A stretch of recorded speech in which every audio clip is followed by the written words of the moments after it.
Dear students, আজ তোমাদের right from ভার্বের মানে বাকি রুলসগুলো নিয়ে কথা বলে আসছি তোমাদের সামনে।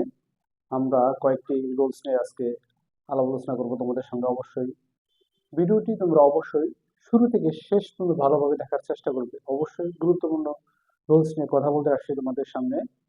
তো কথা না বাড়ি এবার আমরা মূল আলোচনা চলে আসি। Dear students, right form of verbs 10 number. এর পূর্বের ক্লাসে দুটি ক্লাসে আমরা 9 নাম্বার পর্যন্ত বোঝানোর চেষ্টা করেছি, অবশ্যই তোমরা যারা দেখেছো। তো আজ আমরা 10 থেকে শুরু করলাম। 10 নাম্বার, শি টট অ্যাজ দ। আমরা জানি অ্যাজ দ বা অ্যাজ ইফ এর আগের অংশ যদি পাস্ট টেন্স হয়, আবার বলছি সেন্টেন্সের মাঝখানে অ্যাজ দ বা অ্যাজ ইফ এর আগের অংশ বা প্রথম অংশ যদি পাস্ট ইনভিটেন্স হয়, তাহলে অ্যাজ দ এর পরের অংশ হবে বা দ্বিতীয় অংশ হবে past perfect tense. As though বা অ্যাজ ইফ এর আগের অংশ পাস্ট ইনভিটেন্স হলে পরের অংশ হবে পাস্ট পারফেক্ট। টেন্স অনুযায়ী আমরা স্ট্রাকচার বলি যে সাবজেক্ট প্লাস ভার্বের 2 নম্বর ফর্ম প্লাস বাকি অংশ। তাহলে অ্যাজ দ বা অ্যাজ ইফ এর পরের অংশ হবে past perfect. Past perfect tense গঠন করেন হচ্ছে সাবজেক্ট প্লাস হ্যাড, ভার্বের 3 নম্বর ফর্ম অর্থাৎ পাস্ট পারফেক্ট ফর্ম প্লাস বাকি অংশ।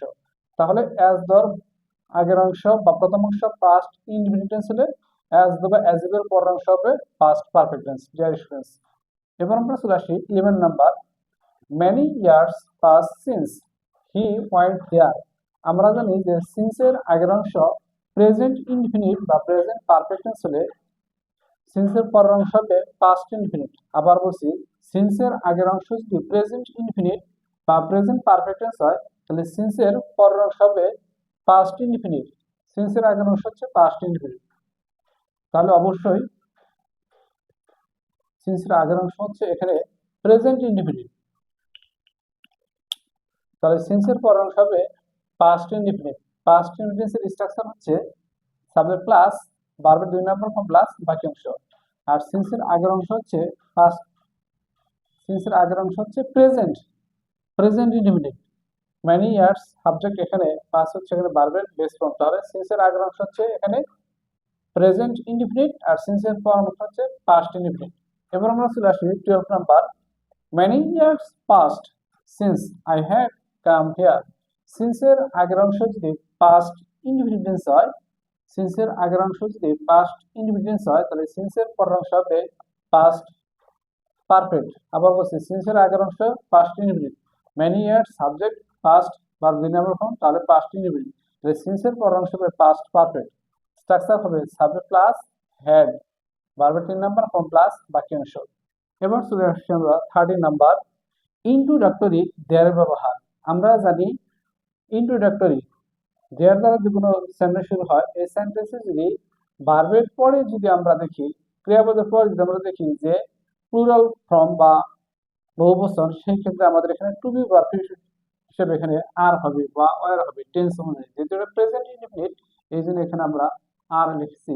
যদি many cows in the field, তাহলে এখানে ফিল্ডে অনেকগুলি গাভী আছে, তাহলে এখানে অবশ্যই এখানে ভার্ব হিসেবে আমাদের আর লিখতে হবে। যদি আমরা টু বি ভার্ব হিসেবে পড়ি তাহলে এখানে হবে আর। এবার চলে আসি আমরা 14 number. Hurry up, lest you should miss the bus. কোন সেন্টেন্সের মাঝখানে যদি লিস্ট থাকে, কোন সেন্টেন্সের মাঝখানে যদি লিস্ট থাকে, অবশ্যই তারপরে একটা সাবজেক্ট, তারপরে শুড বা কুড, ভার্বের বেস ফর্ম প্লাস বাকি অংশ। আবার বলছি, কোন সেন্টেন্সে যদি লিস্ট থাকে, লিস্টের পরে একটা সাবজেক্ট, তারপরে শুড বা কুড, ভার্বের বেস ফর্ম প্লাস বাকি অংশ। এবার চলে আসি আমরা ডিয়ার স্টুডেন্ট 15 নাম্বার। কোন সেন্টেন্সের যদি অ্যাডভার্ব হিসেবে বা এরকম যে থাকে যে as well as, along with, together with, long with, তাহলে প্রথম যে সাবজেক্ট আছে, ফার্স্ট যে সাবজেক্ট আছে, এই সাবজেক্ট অনুযায়ী আমাদের এখানে ভার্ব ঠিক করতে হবে। হি as well as his friends does the work. তাহলে এখানে দেখা যাচ্ছে হি হচ্ছে থার্ড পারসন সিঙ্গুলার নাম্বার, তাহলে এই সাবজেক্ট অনুযায়ী আমাদের এখানে ডুর শেষে আমরা ইএস যুক্ত করছি, does the work. Dear students, অবশ্যই আমরা গুরুত্বপূর্ণ রোলস নিয়ে কথা বলছি। তোমরা যারা রাইট প্রভাব এর আগে কখনো ঠিকমতো বুঝতে পারোনি, অবশ্যই তোমরা অনেকটাই বুঝতে পেরেছো। আমাদের টেন্স জানতে হবে। টেন্স টু দা পয়েন্ট যদি আমাদের মাথায় থাকে, আমরা ইনশাল্লাহ অনেকটাই এরকমবার আমরা সঠিকভাবে আনসার করতে পারবো আমরা পরীক্ষায়। এই জন্য আমাদের টেন্স জানতে হবে, আমাদের সাবজেক্ট সম্পর্কে অর্থাৎ পার্সন সম্পর্কে আমাদের একটা ভালো ধারণা রাখতে হবে। তো ডিয়ার স্টুডেন্টস, এরকম রুলস বা নিয়ম পেতে তোমরা রেগুলার দেখতে থাকো। পরবর্তী ভিডিওটি আমরা আরো সুন্দর করে দেখানোর চেষ্টা করবো, বা পরবর্তী রুলস নিয়ে আমরা কথা বলে আসবো তোমাদের সামনে। অবশ্যই তোমরা দেখার পরে তোমরা ভালো মন্দ নিয়ে কমেন্ট বক্সে অবশ্যই কমেন্ট করবে, এটাই তোমাদের কাছ থেকে প্রত্যাশা করছি। তো আজ আর নয়, আবার দেখা হবে অন্য কোনো ভিডিওর অংশ বিশেষ নিয়ে। সেগুলো তোমরা ডিয়ার স্টুডেন্টস অনেকটাই ভালো থাকো, সুস্থ থাকো। আল্লাহ হাফেজ।